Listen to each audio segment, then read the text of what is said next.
5 tahun bukan waktu yang singkat untuk menunggu. Aku mengukurnya dengan kalender lusuh di dinding dapur, dengan tanda silang merah yang kubuat setiap bulan. Namaku Sari, seorang istri yang bertahan dengan 2 anak dan segudang janji yang kupeluk sendirian. Hari itu seharusnya menjadi akhir dari semua penantian, hari kebebasan suamiku. Aku datang ke lapas sejak pagi, mengenakan baju terbaik yang kumiliki. Tanganku gemetar saat menyerahkan nama suamiku pada petugas. Namun alih-alih senyum, aku menerima tatapan datar. "Bu, suami ibu sudah bebas kemarin," katanya singkat. Kalimat itu menghantam dadaku lebih keras dari vonis 5 tahun lalu. Aku berdiri kaku di depan gerbang besi, merasa bodoh dan kosong. Tak ada pelukan, tak ada tangis bahagia. Hanya suara pintu besi yang menutup perlahan, seolah mengunci harapanku untuk kedua kalinya. Aku pulang dengan langkah gontai, membawa tubuhku yang utuh tapi jiwaku tercecer di lapas itu. Di rumah, anak-anak menyambutku dengan mata berbinar. Mereka bertanya di mana ayah, dan aku tersenyum paksa sambil berkata, "Mungkin besok." Malam itu aku menangis diam-diam, takut anak-anakku melihat ibunya rapuh. Aku meyakinkan diri, mungkin ada kesalahpahaman. Aku hampir tak tidur semalaman. Pikiranku dipenuhi kemungkinan, salah data, salah jadwal, atau suamiku sengaja pulang lebih dulu. Aku memilih percaya pada yang terakhir, karena hanya itu yang tersisa untuk seorang istri yang terlalu lama menunggu. Aku tak tahu, hari itu bukan sekadar tentang keterlambatan. Itu adalah awal dari sebuah sandiwara yang akan merobek kepercayaanku sampai ke akar. Keesokan harinya, pintu rumah diketuk pelan. Aku berlari membukanya dengan jantung berdebar, dan di sanalah dia berdiri, suamiku. Wajahnya lebih kurus, matanya cekung, tapi senyumnya masih sama. Namun, alih-alih memelukku, ia justru berkata pelan, "Aku cuma mampir. Aku harus berangkat lagi," katanya. Kemarin ia langsung ke Serang untuk mengikuti seleksi pekerjaan. Tak ingin membebani kami, begitu alasannya. Ia diterima, dan hari itu juga harus kembali. Aku mendengarkan dengan kepala penuh kebisingan, mencoba menyusun potongan cerita yang terasa tak utuh. Anak-anak memeluk ayahnya erat, seolah takut kehilangan lagi. Aku berdiri di ambang pintu, menelan pertanyaan yang menyesakkan. Aku ingin percaya, karena 5 tahun menunggu akan sia-sia jika berakhir dengan kecurigaan di hari pertama. Aku mengizinkannya pergi, bahkan menyiapkan bekal seadanya, meski tanganku dingin. Saat ia melangkah pergi, hatiku berkata ada yang tertinggal, bukan rindu, tapi kejanggalan. Sore itu, aku membersihkan rumah untuk menenangkan pikiran. Saat membuang sampah, mataku menangkap secarik kertas terlipat. Kwitansi. Tanganku refleks mengambilnya, dan dunia seakan berhenti berputar saat ku baca isinya. Pembayaran penginapan, Wisma Melati. Lokasi, sekitar lapas. Tanggal, kemarin. Aku terduduk di lantai dapur, napasku tercekat. Jadi setelah keluar dari penjara, suamiku tidak pulang. Ia menginap, tapi dengan siapa? Kepalaku dipenuhi suara-suara yang tak ingin ku dengar. Aku mencoba rasional, mungkin lelah, mungkin urusan administrasi. Tapi hatiku menolak alasan itu dengan keras. Malam itu aku tak menangis. Aku diam, menatap langit-langit rumah, menyadari bahwa rasa percaya bisa runtuh tanpa suara. Keesokan harinya, aku mendatangi wisma itu. Langkahku berat, tapi tekadku lebih berat lagi. Aku tak ingin menjadi istri yang dibohongi dalam diam. Pemilik wisma mengenal nama suamiku. Terlalu mengenalnya. Katanya, suamiku tidak sendiri saat check-in. Dunia di sekitarku runtuh perlahan. Namun anehnya, aku tetap berdiri. Ada sesuatu dalam diriku yang berubah, dari perempuan menunggu, menjadi perempuan yang ingin tahu kebenaran. Aku pulang dengan kepala tegak. Aku tak akan menuduh tanpa bukti, tapi aku juga tak akan menutup mata lagi. Aku mulai menyelidiki. Telepon yang dulu tak pernah kuperiksa, kini jadi pusat perhatianku. Setiap pesan, setiap panggilan, kubaca dengan jantung berdegup. Potongan-potongan kecil mulai membentuk gambar yang utuh. Dan gambar itu bukan tentang suami yang berjuang demi keluarga. Itu tentang lelaki yang memainkan peran ganda, dengan aku sebagai penonton setia yang hampir tertipu. Namun sandiwara terbaik sekalipun punya celah. Dan aku, istri yang ditinggalkan 5 tahun, akhirnya melihat celah itu dengan jelas. Aku tak tahu bagaimana akhir cerita ini. Tapi satu hal pasti, aku tidak akan diam lagi. Dan saat ia kembali nanti, bukan air mata yang akan menyambutnya, melainkan kebenaran yang telah kupeluk erat. Jika kamu mau, di bab selanjutnya aku bisa membuat konfrontasi besar yang emosional, atau mengungkap siapa perempuan itu dan motif sebenarnya, atau menyusun balasan cerdas sang istri yang membuat audiens puas secara emosional. Aku menunggu kepulangannya dengan hati yang tidak lagi sama. Rumah ini masih berdiri, anak-anak masih tertawa, tapi di dalam diriku ada sesuatu yang retak. Setiap jam terasa panjang, setiap suara motor membuat dadaku menegang. Aku bukan lagi istri yang hanya menanti, aku waspada. Malam itu ponselku bergetar. Pesan darinya, singkat dan kering. Ia bilang sedang di perjalanan pulang sebentar sebelum kembali ke Serang. Tak ada rindu, tak ada kalimat manis. Aku membaca pesan itu berulang kali, mencari celah di antara kata-kata yang terlalu rapi. Saat ia tiba, wajahnya terlihat lelah, tapi bukan lelah orang yang baru bebas dari penjara. Ada kerapian yang aneh, ada kepercayaan diri yang tidak selaras dengan ceritanya. Aku menyambutnya dengan senyum tipis, menyembunyikan badai yang berputar di kepalaku. Kami duduk berhadapan di ruang tamu. Ia bercerita tentang pekerjaan barunya, tentang masa depan yang katanya ingin ia bangun kembali. Aku mengangguk, memainkan peranku dengan baik. Namun di balik anggukan itu, aku sedang menghitung kebohongan yang sudah ia ucapkan. Aku sengaja menyebut nama Wisma itu, seolah hanya basa-basi. Tangannya yang memegang gelas air bergetar sesaat. Sangat singkat, tapi cukup.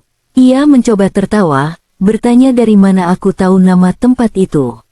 Aku menjawab ringan, tadi lihat di berita. Sejak saat itu, suasana berubah. Kata-katanya mulai hati-hati, matanya tak lagi menatap lurus. Aku tahu, kebohongan selalu takut pada detail. Dan aku mulai menekan dengan pertanyaan-pertanyaan kecil yang tampak tak berbahaya.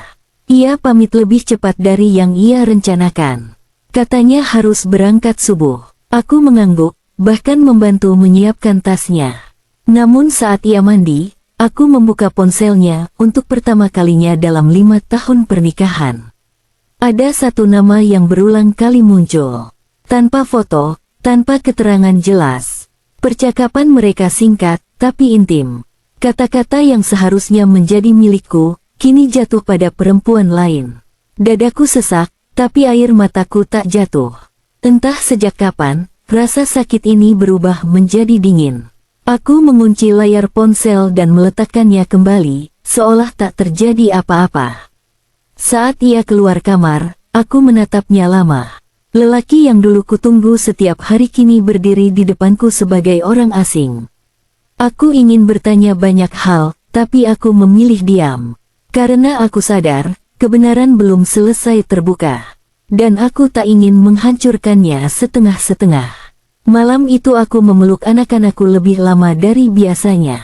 Aku berjanji dalam hati, apapun yang terjadi, aku tidak akan membiarkan mereka tumbuh dalam kebohongan yang sama. Saat suamiku pergi sebelum fajar, aku berdiri di balik jendela. Kali ini tanpa air mata. Hanya tekad yang mengeras pelan-pelan.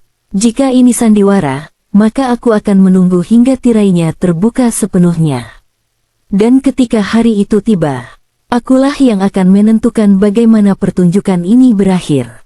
Kepergiannya meninggalkan rumah dalam keadaan sunyi yang aneh. Bukan sunyi karena rindu, melainkan sunyi yang penuh tanya.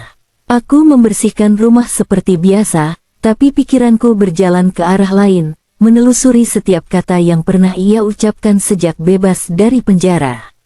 Siang itu aku menerima pesan dari nomor tak dikenal. Singkat, sopan, dan terasa canggung. Ia memperkenalkan diri sebagai rekan kerja suamiku di Serang. Katanya, ia hanya ingin memastikan nomor yang benar karena suamiku sulit dihubungi. Jantungku berdetak tak beraturan. Aku membalas dengan hati-hati, menyebutkan bahwa suamiku sedang bekerja dan mungkin tak membawa ponsel. Beberapa menit kemudian, pesan balasan datang, terlalu jujur untuk diabaikan. Ia bilang suamiku belum mulai bekerja, bahkan baru akan dipanggil minggu depan. Tanganku dingin. Cerita tentang pekerjaan itu runtuh begitu saja, tanpa suara. Aku duduk lama menatap layar ponsel, merasa seperti perempuan bodoh yang baru saja bangun dari mimpi panjang. Sore harinya, aku memberanikan diri menelepon nomor itu.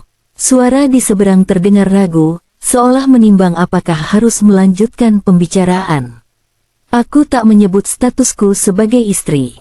Aku hanya bertanya tentang suamiku, seolah aku sekadar kenalan. Dari percakapan itu, aku tahu satu hal pasti, tak ada seleksi kerja, tak ada perusahaan, tak ada keberangkatan mendesak. Semua hanya alasan untuk pergi. Aku menutup telepon dengan tangan gemetar.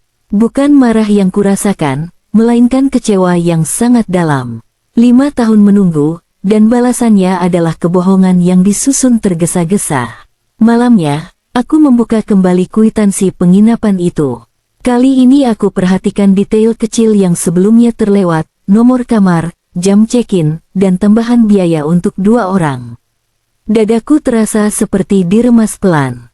Aku tak lagi bertanya dengan siapa. Aku sudah tahu jawabannya, meski belum melihat wajahnya. Dan entah mengapa, rasa sakit itu berubah menjadi keheningan yang menenangkan. Aku menyadari satu hal penting malam itu, aku tidak kehilangan suami. Aku hanya kehilangan ilusi tentang siapa dia sebenarnya. Aku mulai menyiapkan diriku, bukan untuk pertengkaran, bukan untuk teriakan, tapi untuk keputusan besar yang akan kuambil dengan kepala dingin. Anak-anakku tidur lelap, tak tahu badai sedang kupeluk sendirian. Aku menatap mereka lama, lalu berjanji pada diri sendiri untuk tidak lagi menjadi perempuan yang hanya menunggu. Jika ia kembali dengan kebohongan baru, aku sudah siap dengan kebenaran yang utuh. Dan kali ini, aku tak akan gentar menghadapi apapun yang muncul dari balik sandiwara itu. Hari-hari berikutnya kulewati dengan sikap yang sengaja kubuat biasa. Aku memasak, mengantar anak sekolah, dan menjawab pesan suamiku seperlunya. Di balik rutinitas itu, aku sedang mengumpulkan kekuatan, seperti orang yang menahan napas terlalu lama sebelum akhirnya menyelam lebih dalam. Ia pulang 3 hari kemudian. Wajahnya tampak gelisah, matanya terus mencari-cari reaksiku. Aku menyambutnya tenang, bahkan menyuguhkan teh hangat seperti dulu. Ketika ia bertanya apakah aku rindu, aku hanya tersenyum kecil tanpa menjawab. Malam itu hujan turun deras. Anak-anak sudah tidur, dan rumah terasa sempit oleh keheningan. Aku duduk di hadapannya dan meletakkan kwitansi penginapan di atas meja. Tak ada kata pengantar, tak ada nada tinggi. Hanya selembar kertas yang berbicara. Wajahnya pucat seketika. Ia menatapku lama, lalu menunduk seperti lelaki yang kehabisan jalan. Untuk pertama kalinya sejak bebas, aku melihat ketakutan di matanya. Ia mencoba menyangkal, tapi suaranya rapuh. Kalimatnya terpotong-potong, seolah ia sendiri tak percaya pada kebohongan yang ia susun. Aku diam, membiarkannya terjerat oleh kata-katanya. Sendiri, akhirnya ia mengaku bahwa setelah keluar dari lapas, ia tak langsung pulang. Ia bertemu seseorang yang dulu menjanjikan kenyamanan saat aku tak ada. Katanya hanya singgah, hanya berbincang, hanya 1 malam. Kata, hanya, itu menghantamku berkali-kali. Aku mendengarkan tanpa menangis. Rasa sakitnya terlalu dalam untuk sekadar air mata. 5 tahun aku menunggu dengan setia, sementara ia menukar kesetiaan itu dengan pelarian sesaat. Ia memohon maaf, berulang kali. Berjanji akan berubah, akan fokus pada keluarga, akan menebus semua kesalahan. Kata-katanya panjang, tapi maknanya kosong. Aku bangkit dari kursi dan menatapnya lurus. Untuk pertama kalinya, aku merasa lebih kuat darinya. Aku berkata bahwa kejujuran yang datang terlambat seringkali tak lagi menyelamatkan apapun. Ia terdiam, mungkin baru menyadari bahwa aku bukan lagi perempuan yang sama. Aku tak mengusirnya malam itu, tapi aku juga tak memeluknya. Ada jarak yang tak bisa ia sentuh lagi. Saat ia tertidur di ruang tamu, aku berdiri di depan jendela. Hujan masih turun, membasahi halaman rumah yang pernah kupenuhi doa. Aku tahu, pengakuan ini bukan akhir. Ini hanyalah gerbang menuju keputusan paling berat dalam hidupku. Dan kali ini, aku akan memilih diriku sendiri, bukan karena benci, tapi karena aku sudah terlalu lama mengalah. Pagi itu aku bangun dengan kepala berat, seolah semalam aku berjalan jauh tanpa bergerak kemanapun.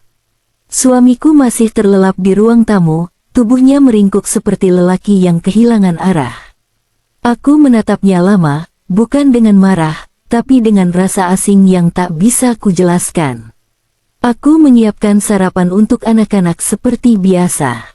Tawa kecil mereka memenuhi dapur, kontras dengan isi hatiku. Aku sadar, apapun keputusanku nanti, mereka adalah alasan utama aku harus kuat dan jujur pada diri sendiri. Setelah anak-anak berangkat sekolah, aku memanggil suamiku. Kami duduk berhadapan tanpa jarak, tanpa emosi berlebihan. Kali ini bukan pertengkaran yang kuinginkan, melainkan kejelasan.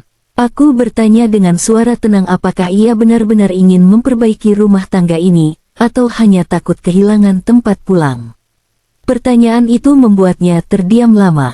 Jawaban yang tak segera keluar justru memberiku jawabannya sendiri. Ia berkata ingin berubah, tapi kata-katanya terdengar ragu. Ia ingin aku percaya lagi, sementara ia sendiri belum tahu bagaimana membangun kepercayaan itu. Aku mendengarkan, lalu menyadari satu hal pahit, aku tidak bisa menjadi tempat pulang bagi seseorang yang belum selesai dengan dirinya sendiri. Aku mengatakan keputusan yang sudah lama berputar di kepalaku. Aku meminta waktu dan jarak, bukan untuk membalas luka, tapi untuk menyelamatkan sisa harga diriku. Ia menatapku seolah dunia runtuh untuk kedua kalinya. Ia mencoba membujuk, menyebut anak-anak, menyebut masa lalu, menyebut pengorbananku sendiri. Setiap kata itu menusuk, tapi aku bertahan.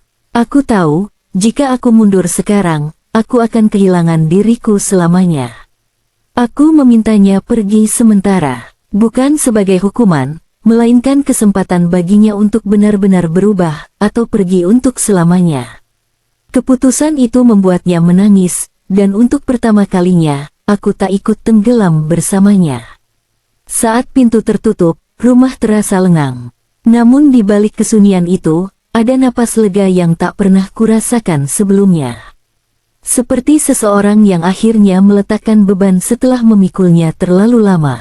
Sore hari, aku menjemput anak-anak dengan senyum yang kupaksakan. Dalam hati, aku berjanji tak akan membiarkan mereka melihat ibunya hancur oleh pilihan orang dewasa. Malamnya, aku duduk sendiri di ruang tamu.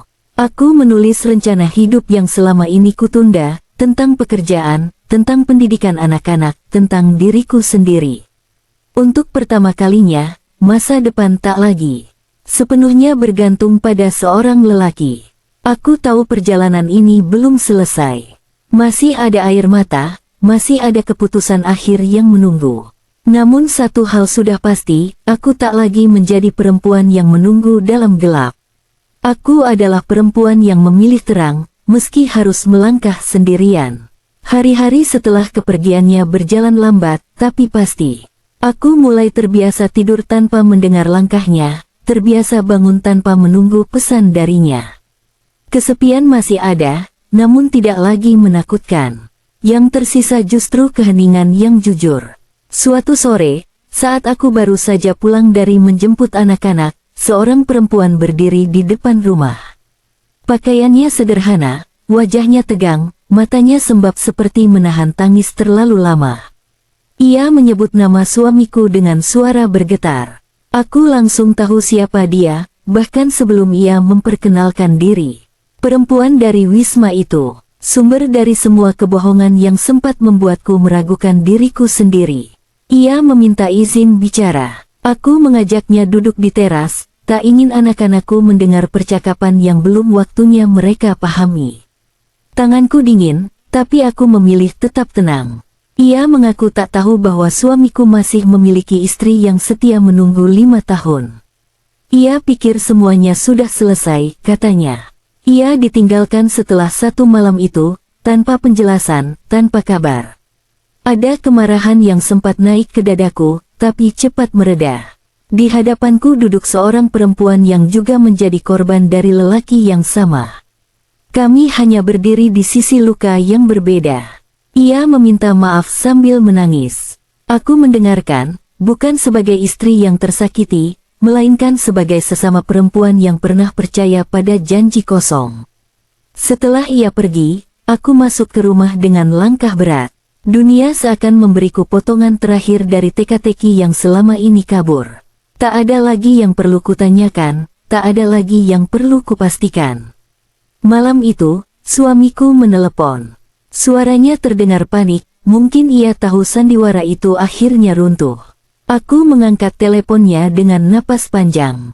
Aku tak memarahinya. Aku hanya berkata bahwa semua sudah jelas sekarang. Bahwa kebohongan sekecil apapun tak akan pernah bisa berdiri di atas pengorbanan yang tulus. Ia terdiam lama, lalu menangis. Namun kali ini, air matanya tak lagi menggoyahkan keputusanku. Aku menutup telepon dengan tangan gemetar, tapi hatiku tenang. Aku tahu, kebenaran memang menyakitkan, tapi ia juga membebaskan. Dan malam itu, untuk pertama kalinya sejak 5 tahun lalu, aku tidur tanpa menunggu siapapun dan tanpa rasa bersalah. Pagi datang dengan cahaya yang berbeda. Tidak lebih terang, tapi lebih jujur. Aku bangun tanpa beban di dada, meski bayangan masa lalu masih sesekali menyelinap. Namun kali ini, aku tidak lari. Aku menghadapinya dengan tenang. Aku mulai menata hidup perlahan. Mengurus kembali pekerjaan kecil yang dulu kutinggalkan demi menunggu, menyiapkan tabungan dengan lebih rapi, dan mengatur waktu agar anak-anakku tetap merasa aman. Mereka bertanya di mana ayah, dan aku menjawab singkat tanpa kebencian. Aku tak ingin luka ini diwariskan. Beberapa hari kemudian, aku menemui suamiku untuk terakhir kalinya. Kami duduk di tempat netral, jauh dari rumah dan kenangan. Wajahnya tampak lelah, lebih tua dari usianya. Ia meminta satu kesempatan lagi, suaranya hampir tak terdengar. Aku mendengarkan, lalu berkata jujur bahwa cintaku sudah berubah bentuk. Bukan hilang, tapi tak lagi cukup untuk menutup kebohongan. Aku tak ingin hidup dalam kewaspadaan seumur hidup. Ia menerima dengan berat, tak ada drama. Tak ada teriakan. Hanya 2 orang dewasa yang akhirnya mengakui kegagalan mereka. Perpisahan itu sunyi, tapi bermartabat. Aku melangkah pergi dengan dada sesak, namun langkahku ringan. Untuk pertama kalinya, aku memilih diriku. Tanpa merasa bersalah. Di rumah, anak-anakku menyambutku dengan pelukan hangat. Disitulah aku tahu, keputusan ini benar.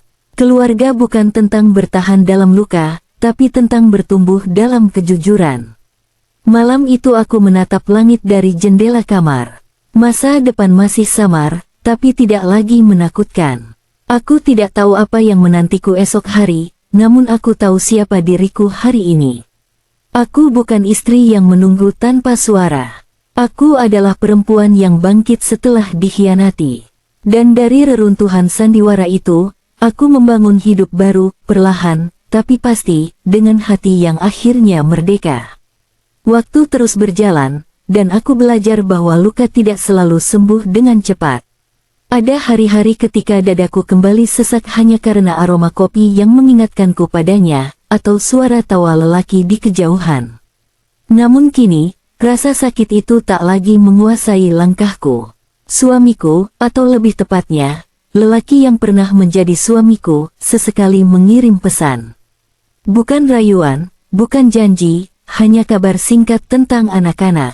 Aku menjawab seperlunya, menjaga batas yang telah kupasang dengan sadar. Suatu sore, ia datang tanpa pemberitahuan. Wajahnya terlihat lebih sederhana, tanpa kesombongan, tanpa alasan berlapis. Ia meminta bicara, dan aku mengizinkan dengan syarat satu, kejujuran penuh. Ia mengaku telah kehilangan segalanya. Pekerjaan yang ia banggakan tak pernah benar-benar ada, dan perempuan itu telah pergi lebih dulu setelah tahu kebenaran. Penyesalan terpancar jelas, tapi penyesalan selalu datang setelah semuanya runtuh. Aku mendengarkan tanpa menyela. Anehnya, tak ada amarah yang tersisa. Hanya rasa iba yang dingin, seperti menatap masa lalu yang sudah jauh. Ia bertanya apakah masih ada harapan. Pertanyaan itu menggantung lama di udara. Aku menatapnya dan berkata bahwa harapan bukan sesuatu yang bisa diminta setelah dikhianati, harapan harus dijaga sejak awal. Aku menjelaskan bahwa aku tak menutup pintu untuk masa depan, tapi aku menutup pintu untuk kebohongan. Jika ia ingin hadir dalam hidup anak-anak, aku akan mendukung. Tapi hidupku bukan lagi tempat untuk uji coba perasaan. Kata-kataku membuatnya tertunduk. Ia mengangguk, menerima batas yang akhirnya jelas. Untuk pertama kalinya, aku melihatnya benar-benar mendengar. Setelah ia pergi, aku duduk lama di ruang tamu. Rumah ini kini milikku sepenuhnya, bukan arena sandiwara, bukan tempat janji rapuh. Aku menyadari, akhir yang memuaskan bukan tentang balas dendam atau kemenangan. Ini tentang ketegasan, tentang memilih damai meski harus melepaskan. Dan malam itu, aku menuliskan satu kalimat di buku kecilku. Aku tidak kehilangan masa lalu. Aku menyelamatkan masa depan. Hari itu berbeda. Matahari pagi menembus jendela kamar dengan hangat, seolah memberi sinyal bahwa sesuatu telah selesai. Aku bangun dengan tenang, tubuh dan pikiranku ringan, sebuah perasaan yang sudah lama hilang sejak 5 tahun menanti. Anak-anak bersiap ke sekolah, riang seperti biasanya. Aku menatap mereka, merasakan detak jantung yang stabil, bukan karena was-was atau ketakutan, tapi karena lega. Aku tahu, mereka aman dalam rumah yang jujur dan penuh kasih sayang. Suamiku datang untuk terakhir kalinya. Ia membawa wajah yang pucat, tanpa senyum. Aku menyambutnya di ruang tamu dengan langkah tegap, hati dingin namun tenang. Ia duduk, menunggu kata-kata yang akan kuucapkan. Aku berbicara panjang, menatap matanya, menjelaskan semua perasaanku selama ini, 5 tahun penantian, pengkhianatan yang kualami, dan kekuatan yang kutemukan saat ia berpura-pura. Aku bicara dengan nada tegas, tapi tanpa amarah yang membabi buta. Ia mendengarkan, beberapa kali menunduk, menyadari bahwa semua kebohongan dan penyesalannya tak lagi bisa membalikkan waktu. Aku menegaskan bahwa anak-anak tetap menjadi prioritas, dan kehadirannya hanya boleh sebagai ayah yang bertanggung jawab, bukan suami yang mencoba kembali memainkan sandiwara. Setelah aku selesai, aku berdiri.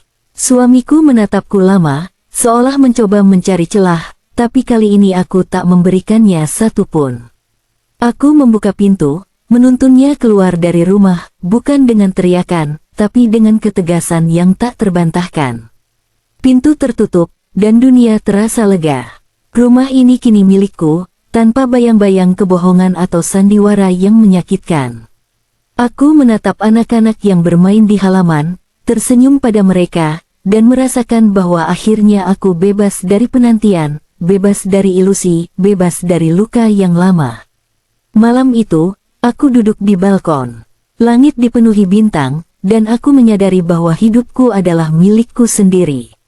Aku tidak lagi menunggu, tidak lagi ragu, dan tidak lagi tergantung pada janji orang lain. Aku memilih masa depan yang kukendalikan sendiri. Dalam hati, aku berbisik, ini adalah akhir dari sandiwara, dan awal dari hidupku yang sebenarnya. Aku memeluk diriku sendiri, merasa kuat, utuh, dan siap menatap hari esok, tanpa ketakutan, tanpa sandiwara, hanya kebenaran dan keberanian yang menuntun langkahku.